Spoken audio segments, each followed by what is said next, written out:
Coordinadora Galega de ONGs é unha plataforma que aglutina neste momento 47 entidades de cooperación internacional, organizacións que nos diferenciamos ou nos caracterizamos polo noso traballo no ámbito da cooperación ao desenvolvemento, a axuda humanitaria e a educación para a cidadanía global, e que ten entre os seus principais obxectivos traballar a prol dunha política pública galega de cooperación internacional e mellorar as capacidades das propias organizacións na súa aposta por facer o mellor traballo. É a expresión do compromiso solidario que teñen as sociedades desenvolvidas con aquelas que están nunha situación de desventaxa ou que están empobrecidas. Nos 60 e nos 70 sí que estaba moito máis asociado a un elemento de caridade, tamén tendo en conta os tempos que corrían no Estado español e a pegada que tiña a Igrexa, digamos, nas políticas sociais, pero que o tempo foi evolucionando a unha cooperación política tamén e de transformación social. Nos anos 90 a cooperación internacional foi fundamental para axudar nos procesos de paz en Centroamérica e contribuir a que toda esa poboación que vivía un conflicto poida restaurar as súas condicións de vida. E a día de hoxe a cooperación internacional, tal como entendemos dende a coordinadora, é o que falaba, ese compromiso fraterno, o que Gioconda Belli chamaba la ternura de los pueblos, ¿no? Con esas sociedades que están empobrecidas, pero dende unha perspectiva política, consciente de que só vai haber desenvolvemento se son esas sociedades as que levan o rol protagónico. Eu coido que non se pode traballar en cooperación internacional sin ter un posicionamento político. Os proxectos que facemos as ONGs non van xerar grandes transformacións sociais, pero sí que temos que ser pepitos grilos que estean constantemente dicindo o por que están a suceder esas inequidades ou esa falta de acceso a eses dereitos que fan que sexa necesario que exista a cooperación internacional. Quero decir, o noso papel é executar proxectos, pero tamén abrir os ollos e ser altofalantes de realidades silenciadas ali onde traballamos. Sí, de feito, penso que pouco impacto tería o noso traballo se cando afondamos nas consecuencias e nas situacións de vulnerabilidade de dereitos non cuestionamos as causas que están condicionando esas situacións, e cuestionar esas causas facer unha análise política da realidade na que vivimos, de cales son as prioridades que se establecen na toma de decisión, e, por suposto, a cooperación internacional tamén nos convida a todos e a todas a participar activamente na construción desas novas propostas políticas ao servizo das persoas. A cooperación, aparte dun imperativo ético, é un imperativo legal. Na década dos 70, a Nacións Unidas establece que o 0,7% do PIB dos países desenvolvidos ten que dedicarse á cooperación internacional. España daquela e Galicia especialmente eran países con certo nivel de atraso e receptores de axuda internacional. Pero a medida que vai pasando o tempo, que se entra en estructuras máis formais como a Unión Europea, a OTAN, sin facer unha xustificación da súa entrada, pero que España chega a democracia e está tendo outro rol na política internacional, hai un magma na sociedade que está vendo. Hai que devolver todo aquilo que un día recibimos e que sí que é básico para prover desenvolvemento. E empezan as acampadas do ano 94 a pro dunha política pública de cooperación internacional que o Estado ni as administracións estaban asumindo. Un acto más de la nueva campaña del 07, de aquellos que piden que el gobierno dedique este porcentaje del Producto Interior Bruto como ayuda a los países. E foi un movimento curioso, porque non só se deu nas grandes capitais, non foi un movimento centralista, sino que se diseminou por distintos lugares. En Galicia, non só tamén en Santiago de Compostela ou nas cabeceras provinciais, sino, por exemplo, foi moi importante en Monforte de Lemos ou en Verín houve manifestacións que demandaban o 0,7%. E a partir de aí se constitúe un sistema único, que non existe en ningún outro lugar do mundo, que moitas das administracións empezan a dedicar parte dos seus fondos á cooperación internacional. E entendendo que o compromiso é global, non é un compromiso que únicamente compete o Estado, sino que tamén ten que competer as administracións. Que pasou en Galicia? A pesar de que houve esa gran movilización, non se artellou ou sempre estivemos no furgón de cola, nunca estivemos na vanguarda das políticas públicas de cooperación internacional. E a coordinadora somos herdeiras daquela acampada no 94, de aí se participou, digamos, e filla tamén daqueles tempos, e sempre está a demandar que haxa unha dedicación do 0,7 ou polo menos unha política pública de cooperación na Xunta de Galicia, nas administracións provinciais e nas administracións locais. E como facemos? Pois fundamentalmente con dúas cuestións. Unha, incidencia política cara aos partidos e as institucións, e dous, incidencia política coa cidadanía. O último exemplo que podemos ter foi a campaña de incidencia política que se fixo nas últimas eleccións locais, onde tivemos reunións con moitísimas das candidaturas, especialmente das 7 cidades en Galicia, e levamos as nosas demandas, que escoitaran de primeira man non só por que ten que haber unha política, senón que política pública de cooperación queremos que se construa, porque non vale simplemente que se destinen fondos, senón que ten que ser unha política pública de calidade, e para iso ten que ser participada, contar con os axentes que existen nas localidades, con convocatorias públicas de cooperación e con algún mínimo de planificación estratégica. Unha vez que van saindo os programas, facemos un análise de como se reflicten as nosas demandas nos diferentes programas electorais e sacamos unha pequena reflexión, os incumprimentos en vermello, as cousas que non quedan moi clariñas en laranxa e os cumprimentos en verde, e interpretamos como esa incidencia política que fixemos se reflectiu directamente nos programas. A partir de agora tocará ver como se vai reflectir nas accións de goberno. O que ten sentido desde Galicia que contribuíamos a construir un novo sistema de cooperación, novo porque o que existía ata agora non podemos nin chamarlle sistema, senón como experiencias ailladas de cooperación internacional e que integren políticas que vayan dende a Xunta de Galicia, as deputacións e aos concellos, e un pouco tamén por esa débeda histórica, tanto coas realidades dos países empobrecidos como daquela loita social que significaron as acampadas do 07. Eu non sei se en algún momento sí que puidemos pecar nese senso, pero penso que a cooperación internacional de hoxe é unha cooperación moderna, unha cooperación transformadora que se basea fundamentalmente no acompañamento á sociedade civil daqueles países cos que estamos a colaborar para que sexan os protagonistas dos seus cambios, para que sexan os protagonistas das súas melloras, para intentar xuntos, dende o recoñecemento de cada quen, mellores condicións, máis oportunidades que permitan desenvolver capacidades, como dicía Alex antes, ao final se trata dun acompañamento solidario, baseado na inquedanza de homes e mulleres en acadar un futuro mellor, en un momento, ademais, no que os problemas que enfrontamos son globais e, polo tanto, quizáis agora a cooperación internacional é máis a caída que nunca, porque se os problemas que afrontamos son globais, porque as solucións non poden selo tamén, e porque na procura desas solucións non podemos compartir espazos e non podemos apoialos mutuamente, igual que aconteceu noutros moitos momentos da historia. Ao final, as organizacións non somos máis que a canalización do compromiso, a solidariedade de persoas que individualmente deciden xuntarse para apoiar a outros moitos que o fan noutras latitudes. Se ben é certo que puidemos cometer erros, tamén é certo que froito deses erros e de análises profundas chegamos a un momento no que, dende un enfoque de dereitos, recoñecendo os titulares de dereitos e os titulares de obriga, estamos aí na procura dun mundo mellor, recoñecendo que ten que facer cada cousa. Cando falamos de organizacións non gubernamentais, nos referimos a unha terminoloxía moi europea que significa que as organizacións chegamos ali onde non chega o Estado. Quero dicir, esas obrigas que ten o Estado que non é capaz de cumplir, e para iso estamos as organizacións. Non para rogarnos a competencia, porque nós non somos titulares de obrigas, pero sí para contribuir a cubrir certas falencias que ten o Estado. Mentres no mundo anglosaxón falamos de organizacións non lucrativas, onde xa non existe esa imaxe de estado de benestar. Entón, sí que hai un problema que ven desa terminoloxía que se está a utilizar de organizacións non gubernamentais, e a xente incluso chega a entender que polo feito de recibir financiamento público deixamos de ser entidades privadas, e non nos somos igual que non é ferrovial por construir unha estrada ou unha autovía que ao final vai ser pública, non?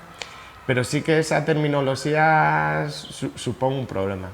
O que está moi claro é que sempre estamos a falar de dereitos, que as obrigas recaen nos estados, que son quen tens que asumilas, e o que temos que contribuir a que eses dereitos se cumplan. Insisto, sempre dende esas dúas perspectivas, reivindicando que os estados asuman as súas responsabilidades e as súas obrigas e asumindo que podemos ter un papel corresponsable na execución desas políticas públicas. Insisto que a nosa función non é conseguir transformación real, sino ser ese Pepito Grilo que está constantemente recordando que hai dereitos que teñen que ser satisfeitos. Un proxecto de pesca artesanal no Salvador e empezamos a traballar para ver cales eran as necesidades que tiñan os pescadores, non? Realmente vimos que eran múltiples, que moitas obedecían a realidades que xa existían en Galicia antes de que houbera certa ordenación do que sería o entorno pesqueiro, e decidimos traer aquí a pescadores e pescadoras salvadoreños para que se empaparan da realidade de Galicia, para que coñeceran a xente como desenvolve aquí o seu traballo e cal foi a evolución histórica no ordenamento desa actividade pesqueira, de onde surden as cofrarías. As mariscadoras, si sempre traballaron nas mesmas situacións ou antes non tiñan acceso á seguridade social. Cal é o papel que ten a muller aquí no mar frente ao que ten aqueles países e tamén en que tipo de embarcacións desenvolven a actividade da pesca artesanal. Vou destacar só un dos elementos que dixeron foi que lles interesaba contar con utensilios eléctricos ou de apoio á actividade extractiva da pesca que viron en Galicia. Por exemplo, ese jalador que é por onde se suben as redes unha vez que as botache. E probamos no Salvador a poñer nunha embarcación e volcou. Entón aí nos dimos conta que as embarcacións que estaban a utilizar si cadra non eran as máis aceitadas para mellorar a tecnificación da actividade. Xunto ao Centro Tecnolóxico do Mar de Galicia se diseñou unha embarcación de modo participado con pescadores de alá que cumplira un pouco, que cumplir os estándares que teñen na pesca salvadoreña, cumplir estándares de seguridade internacional e que permitira introducir elementos técnicos que mellorasen a actividade e a forma na que desenvolvía a xente. Se falou con a Autoridade Marítima Portuaria, co ente rector de pesca, co Ministerio de Economía, e se acabou vendo a necesidade de establecer novos reglamentos que ata ali non existían para determinar cando é unha actividade pesqueira ata onde chega. O Instituto Salvadoreño de Formación Profesional certificou aos rapaces que fixeron esta embarcación nun modelo de escola-taller, pois certificou cun título oficial, algo que é moi difícil de conseguir nese país. Entón aí vemos un exemplo de como incides na mellora das condicións dos pescadores e pescadoras, na mellora da calificación e certificación profesional de mozos e mozas, na consciencia de que hai que regular algo que ata o momento non estaba regulado e, ademais, como impulsar dende as políticas públicas municipais unha oferta formativa axeitada ás potencialidades que ten o país. Por un lado, todo ese elemento cultural que significa o idioma galego e a cercanía coa lusofonía, entendendo que hai moitos países, a lusofonía abre moitísimas fronteiras, que hai países da África lusófona co que nos é moitísimo máis sinxelo entendernos, aínda que sexa a partir dun idioma que foi colonial no seu momento, pero sí que a comunicación é moi sinxela e as realidades culturais son moito máis próximas e nos dá unha facilidade de comunicación que facilita que nos insertemos nesa realidade do mundo lusófono e a cooperación aí ten que xogar un papel. E por outra parte temos leccións aprendidas en determinados sectores que son moi exportables. Dun lado, a xestión de servizos públicos, devanditamente servizos de auga, por exemplo, ou sanidade, toda a experiencia do sector pesqueiro, como potencia pesqueira que é Galicia, con institutos de desenvolvemento, con institutos de investigación, con toda unha estructura que vai dende a capacidade extractiva hasta o último procesamento. Esa experiencia a podemos traballar ou podemos ofertar a outros países que eles de modo autónomo decidan que que é replicable. Quen fala de pesca tamén fala do sector primario no que ten que ver co interior e o desenvolvemento gandeiro. As mulleres somos as protagonistas en canto a receptoras, por dicilo de alguna maneira, da axuda ao desenvolvemento que se está a facer dende Galiza, representamos o 68%.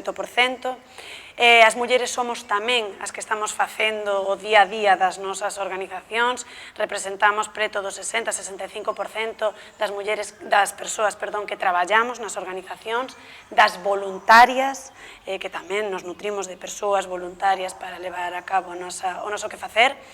e tamén das persoas que nos aportan económicamente para continuar e sacar adiante o noso traballo. Onde está o reto? Pois, como sempre, nos postos de dirección, que se ben é certo que non estamos na mellor das situacións, non equiparable con ese 65% de media do que falábamos antes, estamos xa preto do 50%, que é millor do que xa foi. Esta é a realidade que responde, sobre todo cando falamos de por que son fundamentalmente as beneficiarias dos nosos esforzos, porque as mulleres son as pobres entre os pobres, o 70% das persoas pobres do mundo son mulleres, unha de cada 5 mulleres sufriremos violencia ao longo da nosa vida, 800 mulleres morren cada día todavía por situacións relacionadas co parto ou embarazo, facemos 3/4 partes do traballo mundial e percibimos unha 10ª parte dos ingresos que isto xenera, e por esta razón somos as fundamentais destinatarias, e porque somos as coidadoras do mundo, todavía como consecuencia do sistema no que convivimos, somos tamén as coidadoras, e por iso somos as que nutrimos a día de hoxe as nosas organizacións. Eu creo que intúe o que facemos. Outra cousa é que teña capacidade de ter unha análise profunda, unha reflexión profunda sobre todo o que ven comentando Álex. Hai que dicir que o informe nos dá unha imaxe, penso, positiva da cidadanía galega. Contamos co apoio de preto de 23.000 persoas que de distintas maneiras apoia e avala o noso que facer, ben sexa como voluntarios e voluntarias, ben sexa como colaboradores económicos, e creo que isto é importante, significativo e lexitima o noso que facer. Que se coñeza polo miúdo en que se traducen cada un dos nosos actos? Probablemente non. De quen é responsabilidade isto? Pois probablemente un pouco de todos e todas, de nós por non comunicar suficientemente ben, de nós, como digo, usuarios tamén por non querer informármonos suficientemente ben, porque aínda a pesares de que a cooperación internacional ten mudado moitísimo e se ten modernizado cara a eso, a procesos máis transformadores, a imaxe que se sigue empregando para falar de isto é aquela que apela ao sentimentalismo, a compaixón, aínda que facemos esforzos inxentes, e de dicilo, por fuxir desa imaxe, ao final, pois os medios de comunicación elixen o que a sociedade demanda, podemos pensar que a sociedade ás veces demanda iso, tamén é certo, isto hai que dicilo, que ás veces a imaxe das organizacións ou do noso traballo é aquela que emana das campañas de captación de recursos. E nada ten que ver, probablemente, unha campaña de captación onde efectivamente se apela a ese sentimentalismo que termina facendo que abramos a carteira, co que realmente facemos en terreo nesas tarefas de acompañamento, de apoio e de máis. O sector das ONGs é como a sociedade, é plural, é diverso, é variado, efectivamente. Hai organizacións que teñen a capacidade de impulsar grandes campañas de marketing para dotarse de recursos, empregan imágenes coas que podemos estar máis ou menos de acordo, mensaxes que ás veces é verdade, que parece que tiran abaixo moito do que levamos defendido e construído. Tamén hai que ter en conta que se fai é porque funciona. Entón tamén, quero dicir, temos que facer autocrítica como parte desta sociedade, ver que é o que logra o noso impacto e que é o que nos moviliza, porque ao final creo que todos os que traballamos no eido da cooperación internacional, cando se nos pregunta os galegos e as galegas son solidarios? Claro que somos solidarios e solidarias, e se manifesta cando ocurre unha grande traxedia e todos e todas nos volcamos de maneira colectiva. Falta consolidar esas apostas e analizar críticamente como podemos mudar as cousas para que esas tragedias, esas catástrofes non se sigan a producir, non? Hai que caer deste discurso destructivo, non, que imperou na sociedade e que xerou desconfianzas permanentes, onde a xente se cadra no noso sector prefería aportar de cando sucedía unha catástrofe determinada, pero non asociarse ou participar da realidade asociativa. E iso fixo moito dano. Temos que recuperar as liñas de confianza. E o primeiro, aproveitar estes espazos como que nos dades para que quede moi claro que, sobre todo no caso do financiamento público, que é ese que se pon máis en cuestión, animo a que a xente pregunte directamente á administración cales son os mecanismos de control que teñen as ONGs e os proxectos, pregunten ademais a intervención económica, non só os organismos correspondentes, para que sexan conscientes de que nós temos que xustificar gasto a gasto, factura a factura, comprobante de gasto a comprobante de gasto, e que os nosos proxectos, por exemplo, no caso da Xunta de Galicia, non só teñen unha auditoría externa que temos que contratar na execución dos proxectos e entregar á administración, sino que además están obviamente supeditados a auditorías propias do Consello de Contas ou de intervención da Xunta de Galicia, e pasou nestes 2 últimos anos. Hai proxectos auditados 3 veces. Foi unha garantía de que somos organizacións que teñen un traballo serio, que teñen grandes profesionais, persoas voluntarias que tamén desenvolven a súa tarefa, pero que hai controls económicos que fan que teñamos onde ampararnos ante este tipo de insinuacións. E o que temos é que reconstruir coa sociedade a confianza, pero tamén exixindo que a sociedade se autoinforme, que non...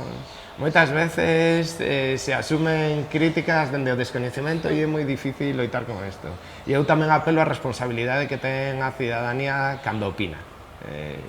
E aquí ás veces hai que ser un pouco máis duro, pero o termo vulgarmente asociado como cuñadismo e esa forma de opinar rápido nos ten feito moito dano na construcción da confianza. E non nas ONGs, tamén de cara a calquer outro movimento asociativo, e este é un reto que como sociedade temos que facer, construir sociedades máis críticas, pero sendo conscientes tamén que temos unha responsabilidade a hora de informarnos e facernos, valga a redundancia, responsables dos nosos actos. Temos que seguir facendo incidencia política e social. Dende logo, fixemos un estudio e sabemos que os aportes económicos da cidadanía son superiores aos aportes que fan as administracións públicas. Entón, o primeiro é que polo menos as institucións estén ao nivel da cidadanía